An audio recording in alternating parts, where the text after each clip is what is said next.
Hello, my name is Taya Graham, and welcome to the Police Accountability Report. As I always make clear, this show has a single purpose, holding the politically powerful institution of policing accountable. And to do so, we don't just focus on the bad behavior of individual cops. Instead, we examine the system that makes bad policing possible. And today, we're going to do so by highlighting how this encounter captured on video with a New Mexico cop led to the illegal jailing of one of our viewers. But it's not just the seeming miscarriage of justice we'll be covering. We'll also take a close look at how officers often use arbitrary power to override the constitutional rights of citizens, and in doing so, erode the very foundations of democracy itself.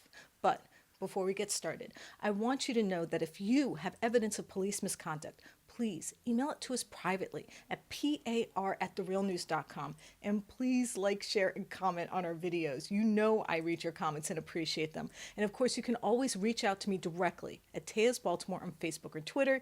And you might notice there's a Patreon link, donate below. So if you want to, and if you can, there's some extra there for the PAR family. Okay, now we've gotten that out of the way. Now, on this show, we obviously highlight bad arrests and scenarios where cops simply make bad choices. But a video sent to us by a viewer in Artesia, New Mexico highlights another factor of police overreach that warrants attention. It's a video of an encounter between an Artesia, New Mexico cop and a viewer named Chris Dixon. Dixon was working in a pawn shop when police arrived looking for the owner. The police had a warrant for the owner's arrest, but not a search warrant of the premises. So they made an unusual request. They asked Chris to give them permission to search without a proper warrant.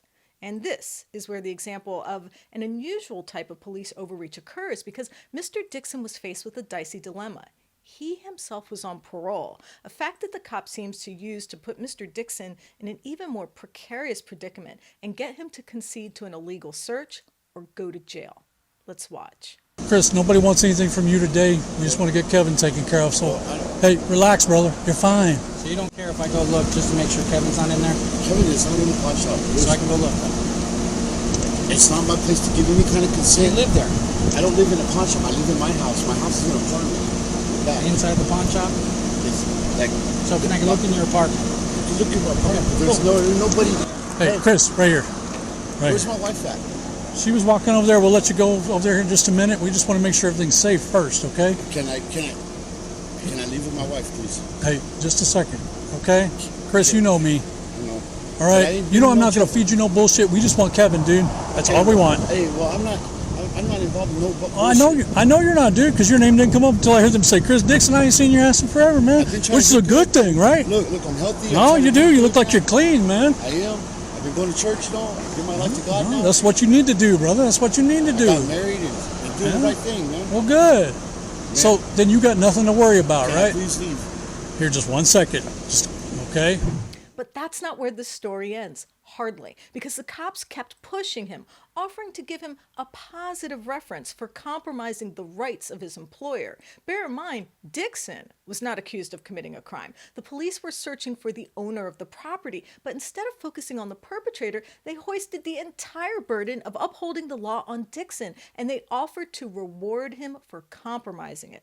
Let's listen. You're not under arrest, but for right now, I'd like for you to stick right here, okay? I don't want to be like right Well, I know you don't want to be here, Chris, and I don't want to be bothering you, but we need to try to get this stuff resolved so we can get things going, okay? You know, if Kevin would just come out, man, we'd leave and let everybody do their thing, let you get back to doing work or whatever it was you were doing, or, you know, it don't matter, bro.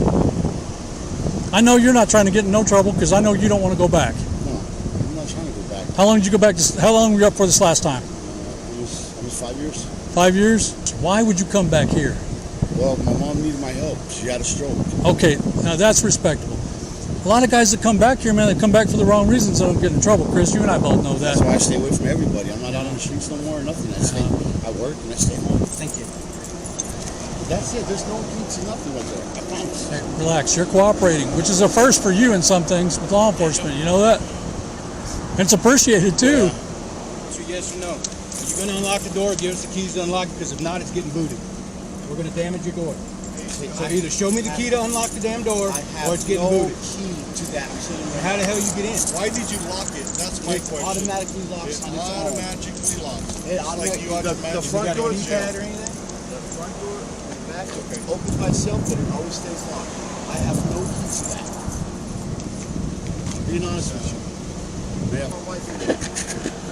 Because he keeps asking. Okay, here's the problem. You lied a couple times. You didn't cooperate in the beginning, so I really don't believe what you're saying. So just don't bother talking to He me. keeps asking if he's free to go. No, he's not free to go because if he's in there, he's going to jail. Okay. Let me go explain that to him real quick. Hey. In our apartment. Okay, Chris. It's tore up. If you look, we go in there and that's where we get dressed at. Chris, this is the one thing we need to talk about, okay? And you know me, I've always been pretty fair with you. Have I not? Yeah. Okay. I don't want anything to happen with you. Yeah. If he's inside there, He's not inside that building. okay, I swear. but right now though, Yeah, y'all. we can't verify that. I want to believe you, Chris. I really do. I want to believe you. I'm on Scott's shoes, on God and everything I love. You know.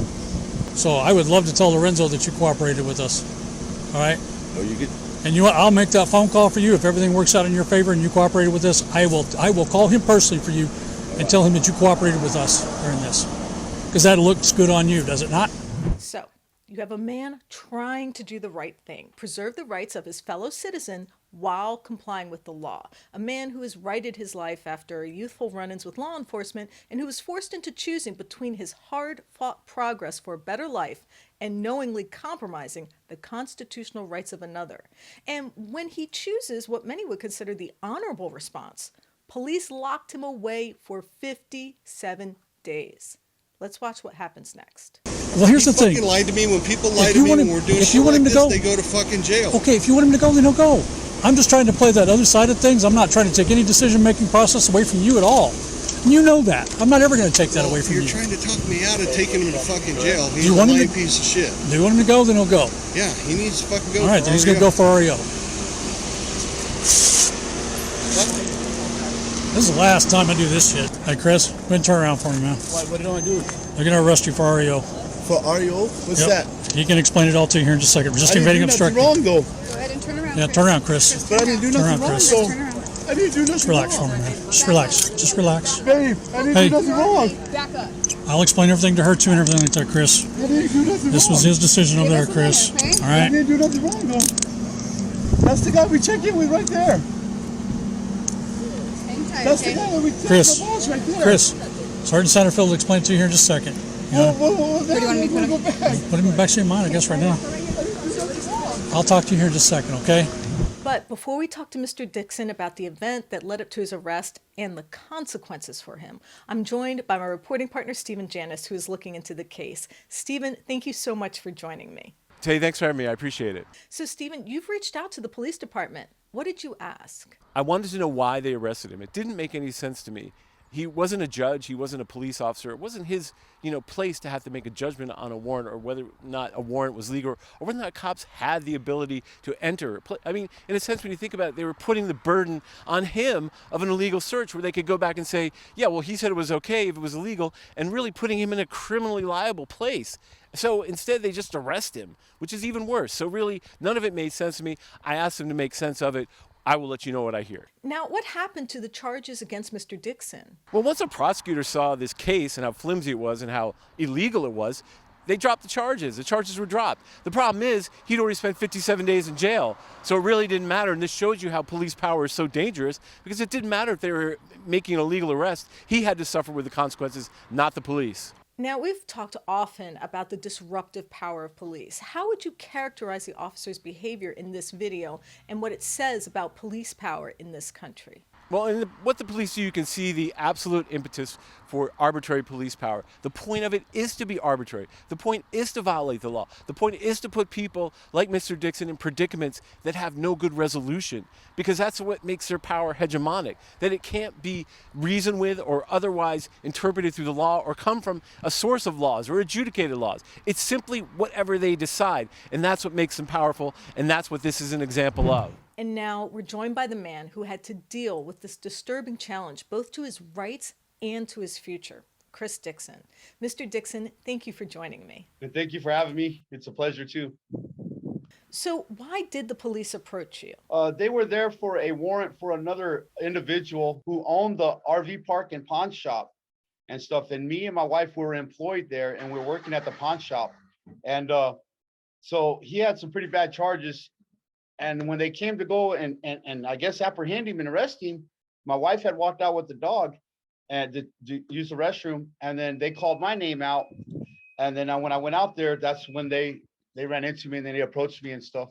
What are we seeing in the video? What were the police trying to get you to do? Oh, they're trying to allow me to give them consent to go into the building, to search a building without my consent. It didn't even belong to me. The building didn't even belong to me. So I couldn't give them consent to search something that doesn't belong to me. And so they thought just because I walked out of there that I could let them back in. But they had a business door and a lock. It stays locked on the outside, but unlocked on the inside. And even if I did wanted to provide them a way to get in, I couldn't anyway because I didn't have no access to that. How did the officers respond when you said, well, I literally can't let you back in because I don't have the keys? How did they respond to those facts? Yeah, I told them that, and they were getting like really like pretty pissed off at me. Yeah, I thought that we're lying to them and stuff, and pretty much demanded me to allow them to go in.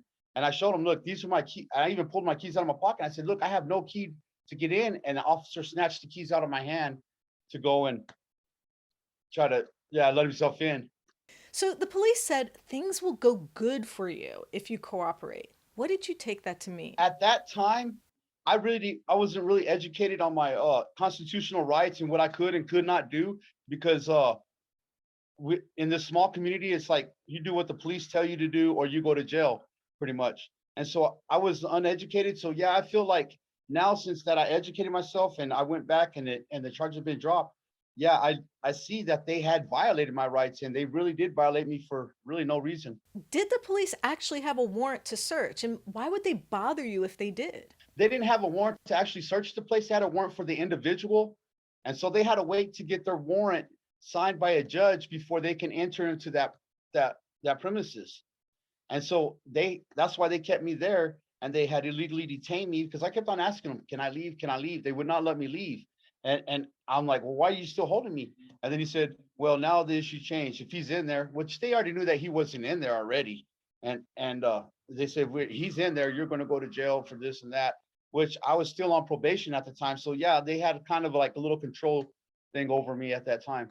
What were you charged with, and were you arrested? I was arrested. They charged me with resisting, evading, or obstructing an officer, which if you watch the video, you can see that I was totally cooperating with them, you know what I mean? But I just did not allow them to go to the building, and I could not give them access to get into the building, you know, and they eventually blew the doors off. The pawn shop went in there, and they seen that he was not in there, and they should have released me, because the whole time they kept on telling me, well, if he's not in there, you're going to get to go. You're good to go. We're not here for you. You're going to be good to go.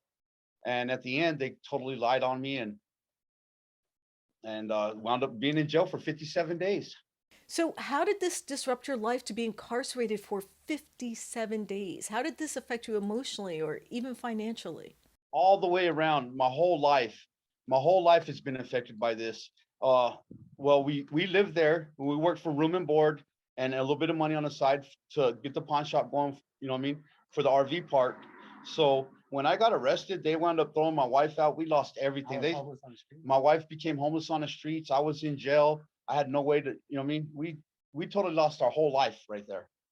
And we had to start over from scratch when I got out. So what actually happened to the man that they were trying to serve the warrant on? They found him in another residence behind the pawn shop, not in the pawn shop, but at his own residence in the office where they initially tried to go find him in the first place. And the lady that was there, that was working for him, that is also his girlfriend, that also had the bad charges on him at the time.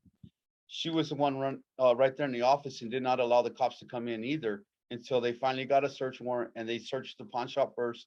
And then they went back into the back where the residents were, into a whole nother trailer, and they searched the trailer and they found him in there. Do you feel that the officers were using the fact you were on parole to influence you or manipulate you? Why does the officer say, I didn't like the old Chris Dixon? I feel like there was a lot going on there.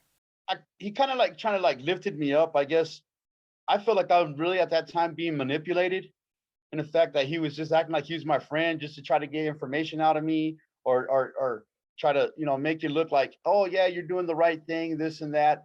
And then at the end, turn around and put handcuffs on me and throw me in jail after he said he was going to call my probation officer, let him know that you had positive contact with police, and try to, you know, really butter me up pretty much. And I was like, cool, you know what I mean? I've never had that before, When I was younger, yeah, I got in a lot of trouble here in town when I was younger, being wild and being a teenager and just getting into trouble and stuff. And I've paid the mistakes, you know what I mean? I paid my price to society for what I've done and everything. And now when I was trying to actually do right and change my life and do the right thing, and it just gets all shattered out, thrown out the window over, your rights being violated. You worked hard to change your life. You paid your debt to society, 5 years incarcerated. How hard is it to get out of the criminal justice system once you're pulled in? I mean, it seems like you're finally getting back on track and then you're pulled in for a very superficial charge. For me, I've been in and out of incarcerated quite a bit, a lot of part of my life from my mistakes. And then also now, since I've been educated, I've seen a lot of times where I've been incarcerated where they actually have violated my constitutional rights, because when you're uneducated and you don't know, you know what I mean, they can keep you in that cycle and stuff. But once you educate yourself and you go and pay your debt to society and you start to try to, do right and get on the right track, they're always going to look at you as that one person that, hey, there's a criminal. Hey, there's a drug dealer, or hey, you know what I mean, there's that person. They're always going to have that label over your head, especially in a small community like this. And so they're always going to be right there harassing you and trying to catch you on anything. They think they're an easy target. And so they're going to keep going after you. And that's the cycle that it's always right here in Artesia, New Mexico, the same cycle all the time. And it's really hard to get out of that until you kind of pull yourself out of that environment. That's the only way it's going to be able to change, where you're not going to keep getting stuck in that cycle. Because every time I go to jail, it's the same people in jail all the time. And it's a revolving door, the same people, violation, probation, anything they can get you on, especially after you're off probation and stuff. Now, since I've completed all my probation, parole and stuff in jail and stuff. And so now, since I'm free, I have no more of that over my head. And it makes it a lot easier. And knowing your rights make it a lot easier too. So that way the cops just can't come up to you and say, give me your ID. And I'm trying to just, be in a policing state, which this is not, So, what is happening with the charges against you? What is your status? I think they realized that they had messed up because they really have no evidence to stand on. And if you look at the criminal complaint, it's nothing but lies. You can count the lies in there compared to the body cam. You know what I mean? You can see exactly where they lied at. They asked my wife if they could search the building. Well, my wife told them no, but in the criminal complaint, they said that, yeah, she gave him consent. Well, if she would have given consent, she would have had me open the door for them to come in. But no, she didn't. You know what I mean? So they let her move on down. So obviously they lied to manipulate the system to try to make an arrest. So, why did you stand up for your rights? I mean, having a record makes you vulnerable, and you know how hard the criminal justice system can come down on you, and you knew it could be used against you. Why did you stand up to them? Well, after I got released and stuff, I've just got tired of being bullied by the police all the time, getting bullied, thinking that they have control over me. And then once I educated myself and I realized, hey, look, these guys actually work for us. They really don't have that much authority over us until we break the law. Once we break the law, then that's what gives them the authority over us. But for them just to come and try to harass innocent citizen, you know what I mean?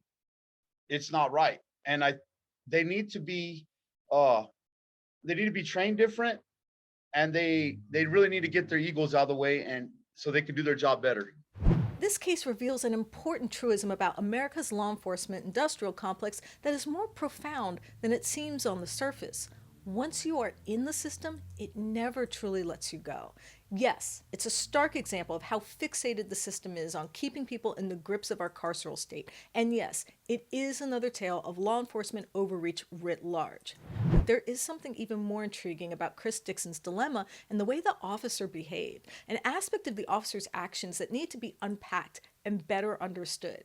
That's because what we saw in the beginning of the video is something that is often written off as cops simply behaving badly, but is actually an example of an extraordinary anti-democratic impulse that courses through the veins of our entire law enforcement body. What do I mean? Well, it has to do with power and the inherent limitations on it, allegedly woven into the fabric of our democracy. The idea that our constitutional republic was created to prevent power from being wielded arbitrarily, that our laws and rights could not be annulled at the behest or the whims of an individual, that there were checks and balances designed to protect us all from any sort of arbitrary despotism. But what we have witnessed time and time again on this show is police officers chipping away at these rights through one bad incident after another. In fact, we have seen over and over again how police seem to contravene the idea that power should never be arbitrary. In a sense, American policing, as it is currently constituted, espouses just the opposite. They are the purveyors of arbitrary power. And as we've witnessed over the course of the past few decades, the way these powers have been exercised has become more and more extreme. But why does this matter? I mean, who cares about a couple bad arrests or if someone ends up in jail for a few weeks? Why does it matter if cops seem to thrive over overreach? Isn't that just the reality of being a cop? Well, let me explain. I think the arbitrary expansion of police powers is an example of a phenomenon that is more corrosive than it seems on the surface. I think the reason cops have been given so much discretion to violate our rights is purposeful. It's clear that the ability for officers to make up laws on the spot is a symptom of a broader disease that has infected our democracy. Put simply, it is the full expression of latent fascist impulses that find their form imprinted on a badge, the culmination of all the forces of inequality and economic hardship that can only be maintained and preserved through arbitrary power.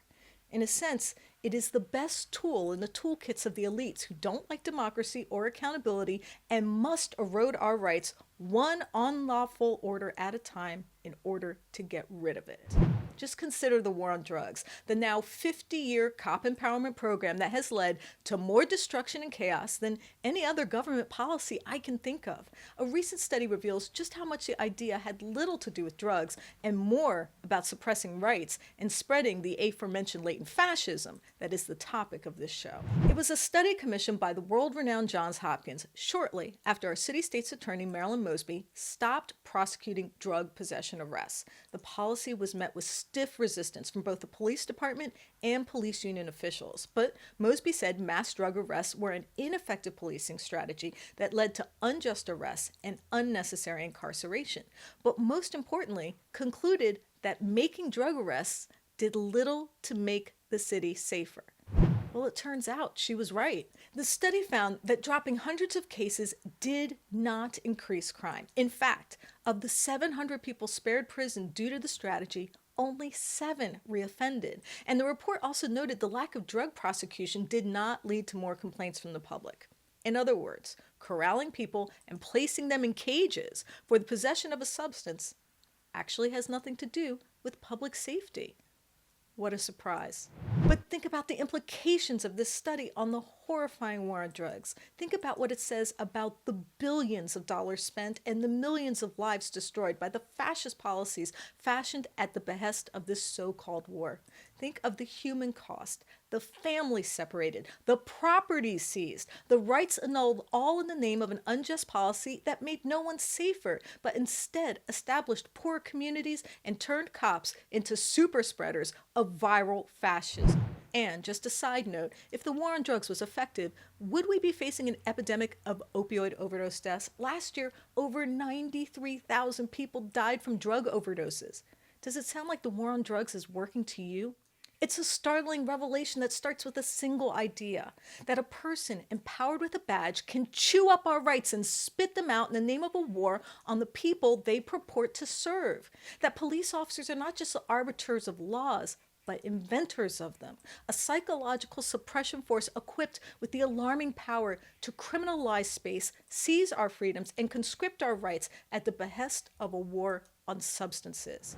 It is a disturbing rebuke of the breathless embrace of the drug war, warrior cops, and police heroics touted by politicians and the mainstream media. A startling experiment that proved the corrupt portrayals of poor communities as safe harbors for criminals and drugs is just a purely fictional myth created to sustain the onward march of unjust power, an assault no less on the very foundation of our democracy. It's also the reason we will keep reporting on police and their use of arbitrary power, because your rights and ours are worth preserving. I want to thank our guest, Chris Dixon, for joining us and for sharing his story with us. Thank you, Chris. And of course, I want to thank intrepid reporter Stephen Janis for his writing, research, and editing on this piece. Thank you, Stephen. Thank you for having me, Tay. I appreciate it. And of course, I want to thank friend of the show, Noli D, for her support. Thanks, Noli D. And of course, a very special thank you to our Patreons. We really appreciate you.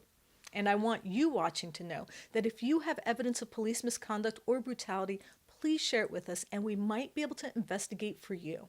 Please reach out to us. You can email us tips privately at par@therealnews.com and share your evidence of police misconduct. You can also message us at Police Accountability Report on Facebook or Instagram, or at Eyes on Police on Twitter. And of course, you can always message me directly at Tejas Baltimore on Twitter and Facebook. And please like and comment. You know I read your comments and appreciate them. And we do have a Patreon link pinned in the comments below. If you feel inspired to donate, please consider it. We don't run ads or take corporate dollars, so anything you can spare is truly appreciated. My name is Taya Graham, and I am your host of the Police Accountability Report. Please be safe out there.